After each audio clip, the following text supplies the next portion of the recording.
Ayan na nga. Dahil nakapagpagawa na ako ng bahay, tapos na kami maglinis. So, kailangan naman namin maglinis ng sarili namin. So, magpapaparlor muna kami ng aking anak. So, andyan siya sa video kasi nag-withdraw siya. Siya daw magbabayad. Samahan ko daw siya magpagupit. So, sabi ko, ilibre niya ako. So, ililibre niya ako. Ayan. Kaya, sumama ako kasi libre.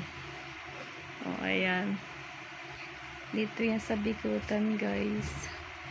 Bikutan sa may Jollibee. Yan, pasyal ko kayo.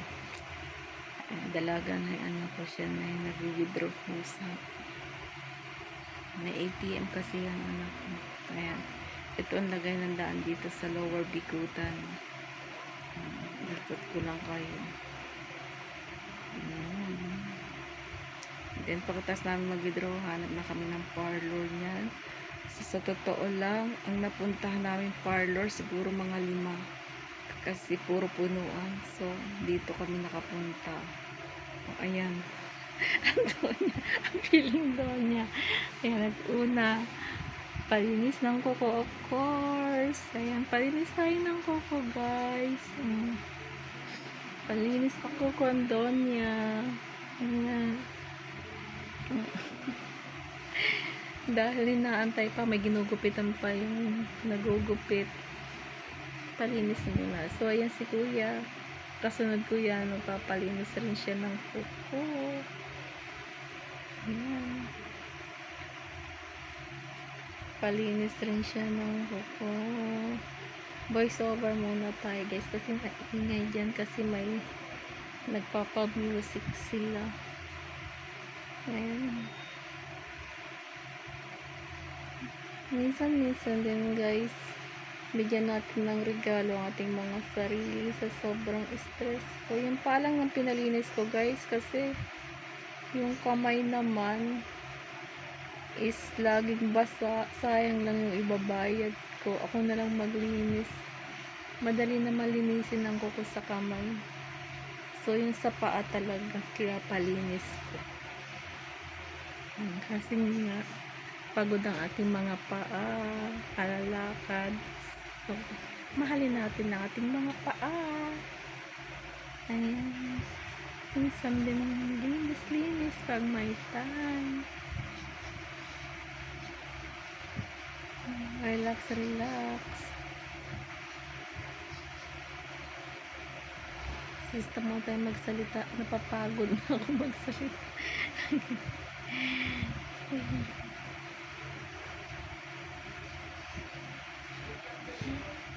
Ayan, susunod na yung anak ko. Tinatawagin na siya. Magugupit.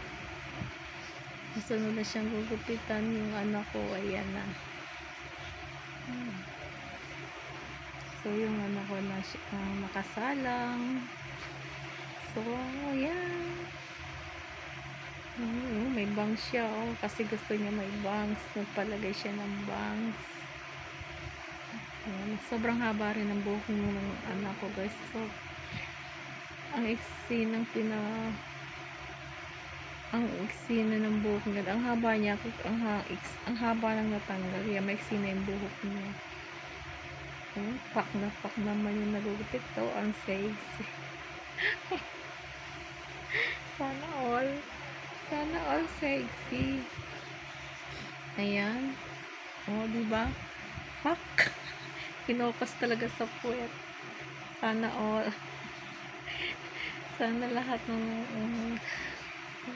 gugupit ganyan ka-sexy. So, balikan natin yung aking pinapalinis na kuko at baka mamaya may sugat na. So, wala na, masawa ng Diyos. Ayan, matatapos na rin yung paa ko. Diba? Tatapos na rin siya. So, yan ang kulay na kinuha ko. So, ayan, balik tayo sa anak ko. Tapos na siyang gupitan. Ayan, may bangs na rin siya. So, totoo lang, same kami ng gupit lang.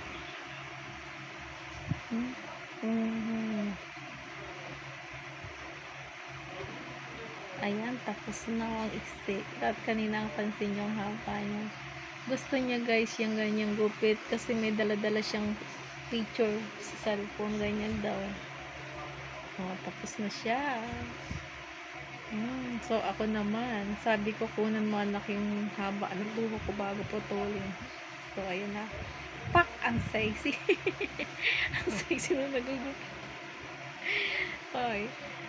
May mga nanonood yan na huwag kayo, alam ko na nandiyan kayo nakapokus. Sa akin kayo mag-focus. Hag sa nagugupit.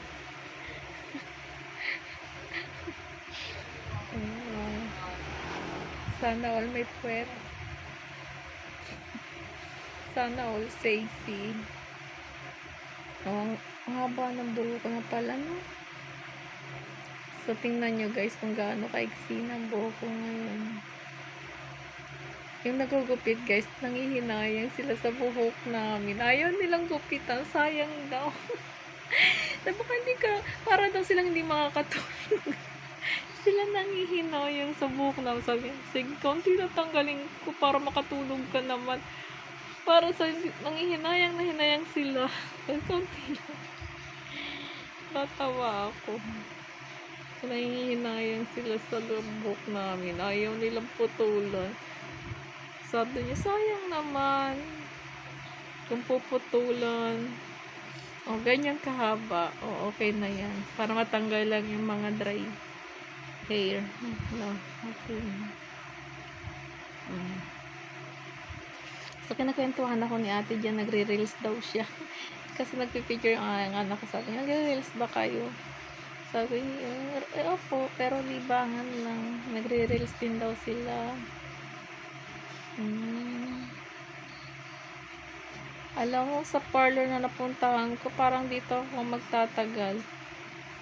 Bukod sa sexy na yung nagugupit, na ba din na ako. Sobrang sexy na nagugupit dito. Parang komportable ako. Ang gaan ng kamay nila.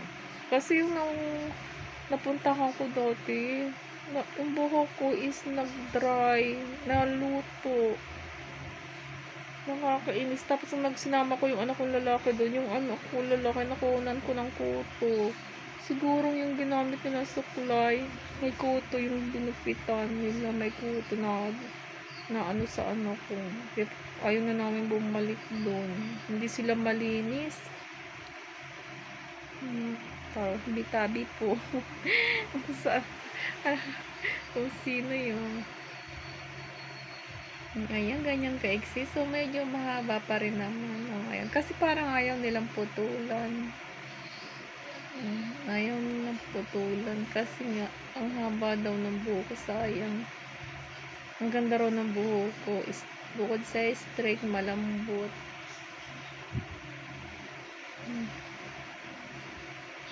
Ayan. Parang may manyulok naman tayo, guys.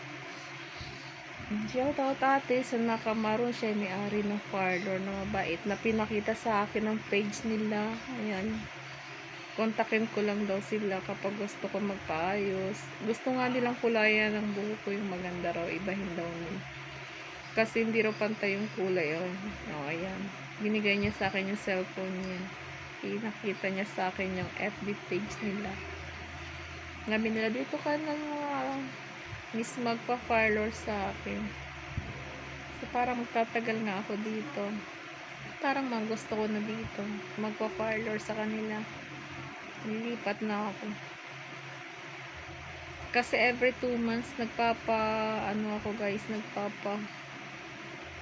ano ng buhok.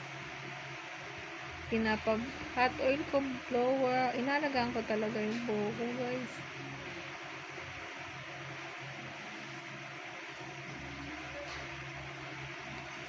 Kasi gusto ko lagi malusog yung buhok ko.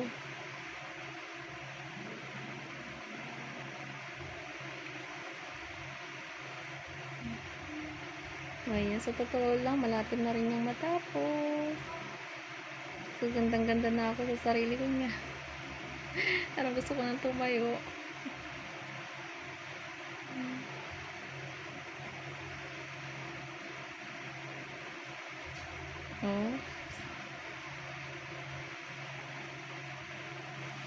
Oh, diba?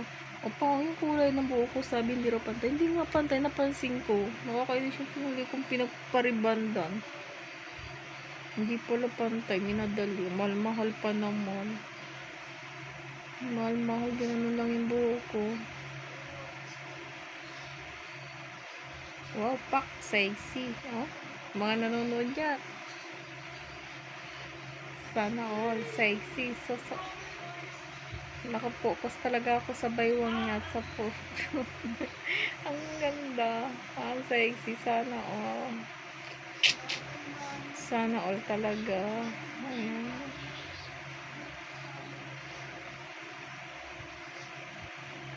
Ayan. Lalagyan na niya ako ng bangs. So, nainggit ako sa anak ko. May bangs.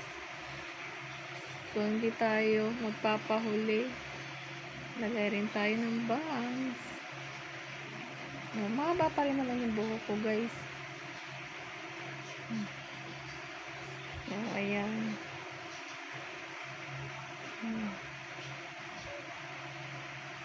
Diba? May bangs na rin ako. So, tapos na yan, guys. Tapos na ako lagyan ng bangs. So, i-blower na lang ni ate. Diba? So, ginabi na rin kami dyan, guys. Abot na kami ng 7 p.m. Medyo na ginabi na kami kakahanap kasi guys ng parlor. Kasi parang puno ang mga parlor ngayon. Ilang parlor na punta namin na puno.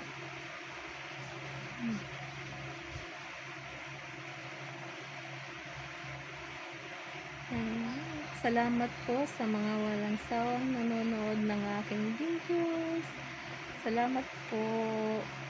Ayan. Pa-subscribe naman sa aking mga member. Ayan. And shoutout sa mga Team Hotdog, Team Borniball, Team Kapantay. Ayan. Pasensya na kung hindi ako ilan nasasaportahan. Kasi sobrang busy. Shoutout ko pala si Carl Cruz. Ayan. Carlo, nagpapa-shoutout ka. Ayan, na-shoutout na kita, Carlo. Ayan. Ikaw lang, nag-iisa kong shoutout dito. Ayan, papa-shoutout siya. Sabi niya, Ate Ami, shoutout mo naman ako. Ayan, shoutout na kita, Carlo Cruz. Ayan.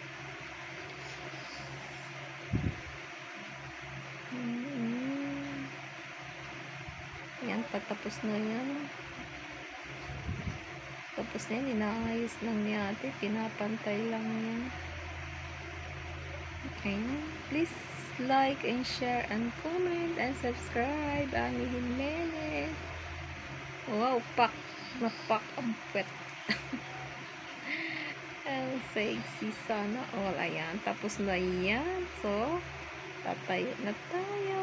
Oh, diba? Wow.